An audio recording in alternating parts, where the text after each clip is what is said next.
Bien, y acá estamos como todos los sábados con en este caso es un amigo, Mariano Savia. Mariano, ¿cómo te va? ¿Qué tal? ¿Qué tal, Alberto? Muy bien. Tengo que presentarte a la audiencia, pero hay muchos que ya te conocen. Pero ¿por qué es difícil presentar hoy en día a un policía? ¿Por qué es difícil? Claro, porque da la imagen degradada del policía. Yo, ¿Estás de acuerdo conmigo? sí, sí, sí. Yo suelo decir que no el policía, porque el policía es un producto del mismo Sistema. sistema de gobierno que tenemos. Por eso digo que esto ha sido, en los últimos 20 y algo de años, un proceso compulsivo de degradación y evolutivo también, de degradación de lo que es la función policial. Porque en estos últimos años no solamente se ha modificado la estructura de la policía, sino que también se ha modificado toda la impronta académica y operacional de la institución. O sea, ya las escuelas de policías actuales no son las mismas de las que yo fui director o subdirector y también profesor. Tal es así que en nuestra escuela, recién hablaba con uno de tus colaboradores, me hablaba del Ertzaintza, de la Policía Vasca, sí, somos hermanos con el Ertzaintza. Y venían de muchos países de Europa y de América, porque esta era conocida como la West Point de las escuelas policías de Latinoamérica. Marcábamos con nuestros contenidos todo un sistema que, ya te digo, tenía mucho que ver con la educación y mucho que ver después con la operatividad. Vos llegaste a jefe de policía.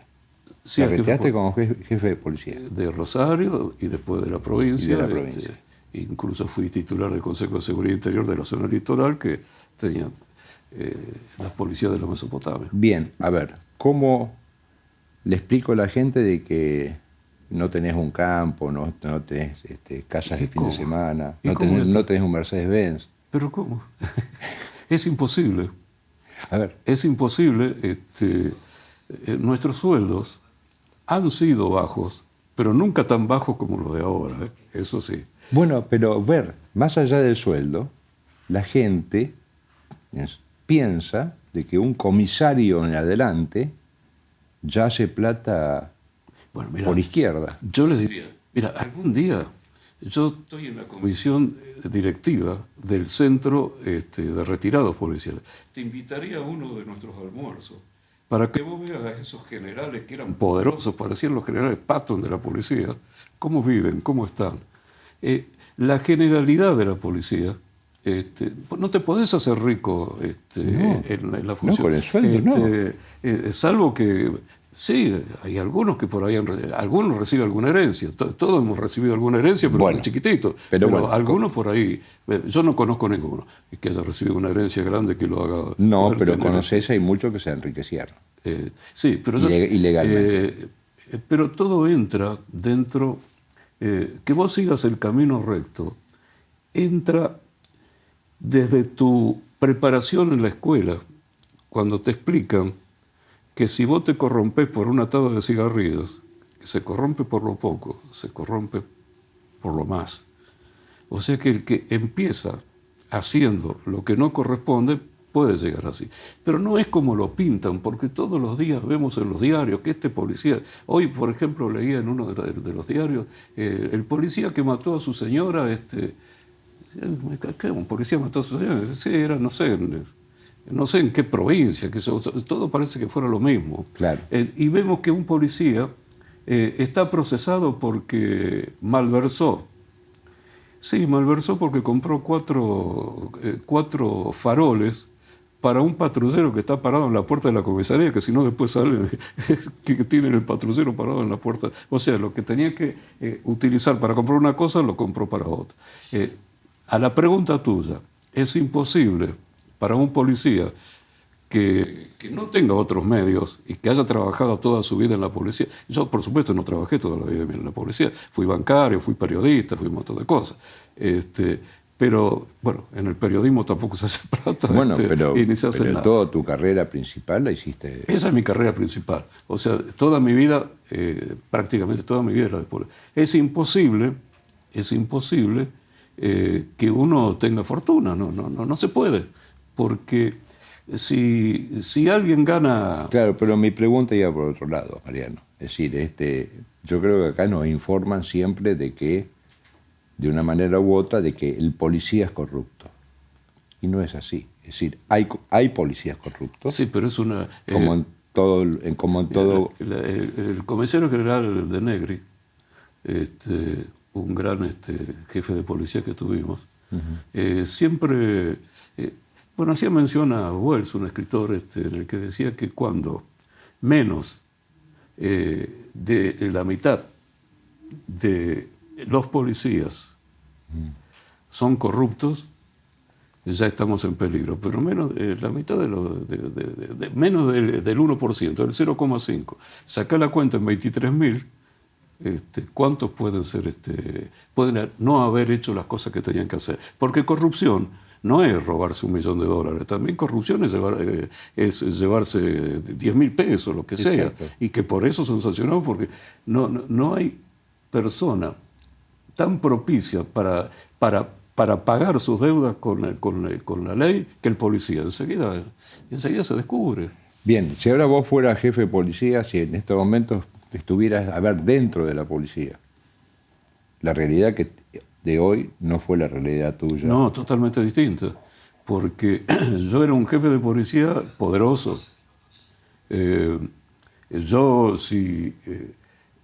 En la época mía habían comenzado a operar las bandas de piratas del asfalto, bandas muy importantes, y los asaltantes, las bandas de asaltantes del banco, algunos extranjeros, que era un poco el mismo fenómeno que se había producido en la época de Meneses, el mítico comisario de la Policía Federal Argentina, que los pudo contener, y que los contuvo siempre con un sentido de la honradez. Me acuerdo, el dueño de una famosa sastrería, cuando le esclareció una serie de hechos, le quiso regalar un traje y casi lo termina metiendo preso. Bueno, acá había pasado una cosa parecida y pudimos circunscribirla. ¿Por qué? Porque tenía perfectamente todos los departamentos que tiene, por ejemplo, la Policía Federal Argentina hoy, o que tiene la Gendarmería, o que tiene la Prefectura, la misma estructura. Llamaba al jefe de investigación y le decía, señor, usted tiene que... había un homicidio, señor. Sí. Cuando yo fui jefe de homicidio, el jefe hacía así, tiempo que pasa, verdad que huye. O sea que a esclarecerlo enseguida. Hoy, la jefa de policía, aunque las cosas están mejorando, tengo que reconocer que en este último mes, 45 días las cosas han ido mejorando. La gente te está diciendo cosas malas del otro lado del televisor cuando vos decís las cosas están mejorando. Porque todos los días pasa algo acá. Fíjate una cosa, ¿por qué te digo que está mejorando? Mira la verdad de perogrullo que te voy a decir en este momento. Toda la estructura de investigaciones de la policía, que es la IC, ahora depende de hace un mes del jefe de policía. Antes no dependía de él. No dependía. Entonces imagínate vos cómo podía investigar el jefe de policía. Entonces están mejorando en cuanto a la modificación de la estructura. Claro. Después, sí, los resultados, si los medimos por cifras, y no estamos bien, de la misma manera que no estamos bien con los incendios en la isla. Es todo un proceso así. Ahora, pero, sí. ¿Cómo enfrentás a la droga? ¿Cómo lo enfrentamos? ¿Cómo enfrentarías la droga en estos momentos? Claro, yo te comenté dos cosas. Por supuesto, ese no era un problema que tuve yo, porque en esa época la droga todavía no era un problema, pero sí se secuestraban cantidades. Por ejemplo, el jefe acabamos de secuestrar 300 kilos, 400 kilos, pero no con esto, que hay bandas que han ido creciendo. De la misma manera, mira, vos sabés que recién hablábamos con uno de estos colaboradores de alguna ciudad del mundo y hablábamos de Berlín. Cuando cayó el muro de Berlín, se unieron las dos policías, la del este y la otra. Sí. Te puedes imaginar, dos policías totalmente distintas. Bueno, empezaron a llegar la mafia china, la mafia rusa, la mafia japonesa. Me contaban algunos oficiales de esa época que ni siquiera podían establecer la identidad de los muertos. Sin embargo, yo le contaba también a tu colaborador que hoy Berlín es una ciudad tranquila, uno ve muy pocos policías. Y por supuesto la respuesta de la presencia policial está relacionada con la cantidad de hechos que se puedan producir. Hoy Berlín es una ciudad tranquila, pero estoy hablando de esa época que no está tan lejana, teníamos ese problema. Entonces, ¿qué tendría que pasar ahora? Yo te expliqué, por ejemplo, que hemos cambiado la estructura académica, sí, no es la misma, que hemos modificado la policía, toda la estructura operacional. La académica se modificó por la ley 12333 del año 2004, en la que desaparecieron la Dirección General de Institutos Policiales, junto con la Escuela de Suboficiales, Escuela de Oficiales, Escuela Superior de Policía, y 19 centros de instrucción en toda la provincia, y se convirtió en el ISEP, un organismo autárquico que no dependía de la policía. Una bestialidad. Bueno, ahí tenemos esa ley 12333. Sí. La 12521 produce la modificación, por ejemplo, de los cuadros policiales. Tenemos un solo cuadro, ya no hay más suboficiales. Suboficiales es una sola jerarquía. No hay un cuadro de oficiales y otro de suboficiales como tiene la Policía Federal, la Gendarmería y las otras policías. Policía a la que nosotros acudimos cuando tenemos problemas. Entonces, cosa impensada en la época nuestra, sí, impensada. Entonces acá está por lo que debemos comenzar. Esas dos leyes deben ser derogadas. Hay que dejar de hacer parches. Tienen que ser totalmente derogadas y producir una nueva ley de policía. Fíjate cómo te lo digo. Hay que. No, está hecho. Está redactada. Entonces habría que verla, modificar lo que haya que modificar y volver nuevamente a esa estructura en la que yo recién estaba hablando también de esa casa en la que yo nací, en la calle Rioja 1245, entre Mitre y Entre Ríos, sí, en la que el policía de la esquina, a las 10 de la mañana siempre, pasaba, porque la puerta se cerraba con llave a la noche, tomaba el café con leche en la cocina y después se iba. Yo no digo que podamos volver a una tranquilidad tal, pero sí modificar las cosas. O sea... Pero tiene que haber voluntad política. Pero lo que hay que hacer en este momento es lisa y llanamente derogar esas dos leyes y dar a luz una nueva ley de policía en la que volvamos nuevamente... ¿Y por qué no se hace? Bueno, es que yo no entiendo por qué, porque ya hace casi 6 años que se redactó con verdaderos especialistas. Yo en ese proyecto fui un pequeño granito de arena nada más, pero se redactó cuando todo parecía que ya había un consenso legislativo. Resulta que después, por arte de magia, seguimos con esto. Le pregunto a un ex policía o policía retirado, porque nunca va a dejar de ser policía, ¿cómo un delincuente puede manejar un celular desde una cárcel? Bueno, ahí vamos a otra cosa más. El servicio penitenciario provincial ha ido alternando entre el Ministerio de Gobierno, el Ministerio de Seguridad, el Ministerio de Justicia, o sea que ha ido un poco navegando en un mar embravecido. Hasta que hace más o menos 60 días pasó a la órbita del Ministerio de Seguridad, porque ¿cómo podía estar el servicio penitenciario en la órbita del ministro de Gobierno o en la órbita del ministro de otro ministro, del ministro de Justicia? Bueno, ha sido nombrado ya un nuevo director, que es un comisario general de la policía, es un comisario general de la policía. Pero para hacer todas estas cosas, hay leyes que hay que modificar y todo entra en un túnel. Es bastante difícil. Yo trabajé en una comisión de redacción de leyes. Quiere decir que la política no permite, el político no permite que se cambien las cosas. Yo creo que el político... Porque si en este momento, a ver, tenemos las bandas de narcotraficantes dando órdenes desde el servicio penitenciario, dando órdenes desde la cárcel, totalmente comprobado. Sí.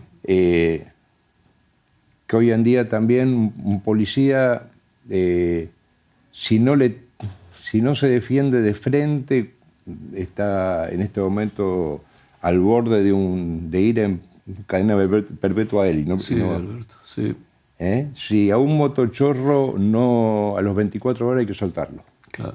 Mirá, es decir, a ver, ¿quién es el problema? ¿La policía? ¿La política? Sí. ¿Cuál Pero es el fíjate problema? una cosa, vos recién estábamos hablando de todo lo que hace al entorno policial. Pero acá pasó otra cosa más. La ley 12521, la ley 12333 se sancionan, se ponen en marcha, se modifica el Código de Procedimiento Provincial y se modifica el sistema penal, o sea, todo junto. Ese juez de instrucción que uno tenía y que lo conocía uno porque él había empezado de sumariante en el juzgado, uno había empezado uno era sumariante en una seccionaria, y después cuando uno llegaba a una determinada jerarquía era el juez, ya no está más, tenemos fiscales, hay que acomodarlo todo eso. El Código de Procedimientos tiene que ser revisado. Por ejemplo, algo. Fíjate, ¿tenés esperanza vos? ¿Tenés esperanza? Y yo por lo menos lo que yo te digo es que, por supuesto, todo lo que sea justicia no es mi especialidad, pero por lo menos te digo, si lo que se ha hecho a nivel de estructura policial se repite también dentro de lo que sea justicia, puede ser, a lo mejor se está haciendo, no te voy a decir otra cosa. Lo que sí te digo, eso sí, que hablando con los antiguos jueces de instrucción, con los jueces de crimen, los antiguos jueces de crimen, son bastante críticos con este sistema, pero tampoco te digo que sea malo. Fíjate vos, por ejemplo, en nuestro Código de Procedimientos. Antes, la policía detenía a un delincuente en el momento del hecho. ¿Qué hacía? Le tomaba interrogatorio sumario en ese momento. Hoy la policía no toma más interrogatorio sumario. Hoy, si tenés suerte, podés hacer una denuncia en una comisaría, pero si no, tenés que ir a un centro de denuncias en el que no son policías. Y la denuncia es la base fundamental de la buena investigación, porque el sumariante inteligente, yo siempre digo que vos como periodista, a mí me haces hablar horas porque sabés preguntar. Y eso es lo que pasaba con los antiguos sumariantes. Si yo tomo una denuncia solamente para cubrir las circunstancias, no saco nada. Bueno, entonces hay que modificar todo eso. Si falta formación, falta presupuesto, falta voluntad política. Bueno, la estoy viendo. Mira, te digo, yo siempre soy optimista. A mí el optimismo algún día me va a matar. Te invito a... la estoy viendo, Alberto, la estoy viendo. De historia. Pero te voy a decir una cosa, ¿Sabes lo que realmente me preocupa? Que generalmente los gobernantes se dan cuenta del grave problema que tienen cuando ya están a punto de vencer sus mandatos. No, porque si se dan cuenta para pasarle momento, la pelota al otro, al que viene. Pero, no se dan cuenta antes porque si no tienen que solucionarlo. Bueno, llega un momento que la realidad abruma y entonces cuando empezamos a correr y empezamos a hacer parches. Hagamos un manto de piedad a toda esta situación, vamos un poco al pasado. Tiramos una foto, por favor, Enzo. El estadio de Rosario Central. Ahí estoy yo como jefe del operativo en uno de los clásicos que generalmente iba. Donde había hinchada visitante. No, era local. Está bien, pero había hinchado visitante. Pero por supuesto. Sí, hoy en día. Y las cosas marchaban bien, y el jefe de policía estaba en el medio de la calle. Te digo más, hace un año mis hijos me regalaron una estatuilla que reproduce exactamente esa foto. Yo la tengo en mi vitrina. Bien, se nos va el tiempo. Nos quedamos sin tiempo. Mariano, la seguimos otro día. Pero cómo no. Vos tenés un buen recuerdo de Obey, fuiste el último jefe de policía de Uruguay, ¿no? No, yo no fui el último jefe, yo me fui en la mitad de su mandato. Bueno, en la mitad, pero tu último, vos lo respondiste sí, al turco. Obey tenía una mirada distinta a la mía. Tenía una mirada distinta a la mía. Si vamos a hablar de gobernadores, el que tenía mi misma mirada era Reutemann. Por supuesto, cada uno lo suyo. Él era gobernador, yo jefe de policía. Mariano, te agradezco. Se nos fue. Habíamos hablado un montón de tiempo para la televisión. Un gran gusto. Gracias por haber venido, Mariano. Gracias a vos. Y otro día seguimos hablando de la inseguridad, que es un tormento para los rosarinos. Dios quiera que todo se mejore. Dale, seguimos en Showtime.